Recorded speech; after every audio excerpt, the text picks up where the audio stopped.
इस वीडियो में हम जिस ड्रग का रिव्यू करेंगे उसको कहते हैं पेसिफ्लॉक्स। ये एक ब्रांड नेम है और इसके अंदर जो ड्रग आती है उसको कहते हैं लीवोफ्लॉक्सासिन, जो कि एक एंटीबायोटिक है। फ्लोरोक्विनोलोन्स इसकी क्लास होती है और ये बैक्टीरिया को किल करती हैं और इसकी डोज है 500 मिलीग्राम। इसकी लो डोज 250 मिलीग्राम्स है और इसकी हाई डोज 750 मिलीग्राम्स अवेलेबल है। और जैसे मैंने कहा ये बैक्टीरिया को मारती है, तो जितने भी बैक्टीरिया के इन्फेक्शंस हैं, सबसे पहले तो निमोनिया, जो निमोनिया हो जाता है कभी किसी को, वो तकरीबन 500 mg की ड्रग इस्तेमाल कर सकते हैं। तकरीबन 7 से 14 दिनों तक ये डोज लेनी पड़ती है।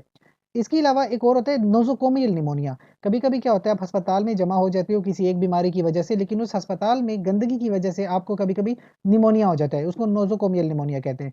उसमें आप तकरीबन 750 मिलीग्राम तक की टैबलेट इस्तेमाल करते हो 7 से 14 दिनों तक।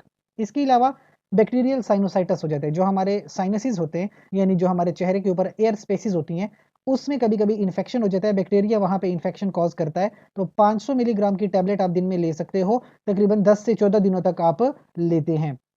इसके अलावा ब्रोंकाइटिस, फेफड़ों में कभी-कभी क्या होता है, इन्फेक्शन थोड़ा बढ़ जाता है, ज़्यादा अरसे के लिए हो जाता है, तो तकरीबन 500 मिलीग्राम की टैबलेट आप लेते हैं हर दिन में एक बार, कम से कम 7 दिनों तक लाज़मी लेते हैं।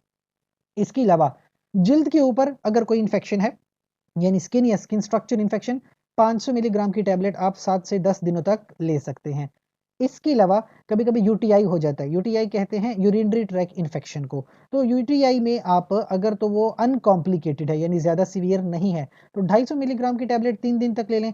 अगर कॉम्प्लिकेटेड है, यानी थोड़ा ज़्यादा हो गया है, तो 250 मिलीग्राम की टैबलेट आप ले सकते हो, तकरीबन 10 दिनों तक आप ले सकते हैं। इसके अलावा जो आपके पास एक बैक्टीरिया है जिसको सुडोमोनास एरुजिनोसा कहते हैं, इसके इन्फेक्शंस होते हैं पल्मोनरी, यानी फेफड़ों में, और बड़े खतरनाक किस्म के इन्फेक्शंस होते हैं। इसके लिए भी आप इस टैबलेट का इस्तेमाल कर सकते हैं, डॉक्टर के मशवरे के मुताबिक ही आप इस टैबलेट का इस्तेमाल करते हैं, खुद से एंटीबायोटिक्स का यूज़ नहीं करते हैं। अच्छा, कुछ लोगों की शिकायत है कि जब वो ये टैबलेट का इस्तेमाल करते हैं तो एक तो डायरिया हो जाता है, वो नॉर्मल है, कभी भी एंटीबायोटिक का इस्तेमाल करेंगे तो डायरिया उसके साथ होता है।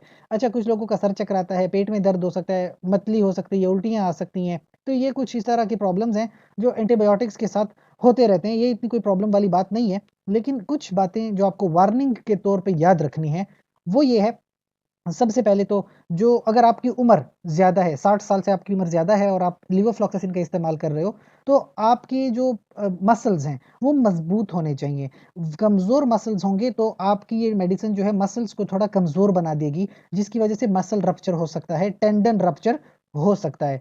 इसके अलावा अगर आपको लिवर का कोई प्रॉब्लम है, तो लिवर के प्रॉब्लम में भी आप इस ड्रग का इस्तेमाल ना करें। अगर कोई आपको रीनल, जो आपके पास गुर्दे हैं, उसका मसला है, तब भी आप इस ड्रग का इस्तेमाल ना करें। खून में कोई हेमाटोलॉजिकल प्रॉब्लम है, तब भी आप इस ड्रग से बचें और अपने डॉक्टर को लाज़मी बताएँ, तब आपको वो डॉक्टर प्रिस्क्राइब ये ड्रग नहीं करेगा।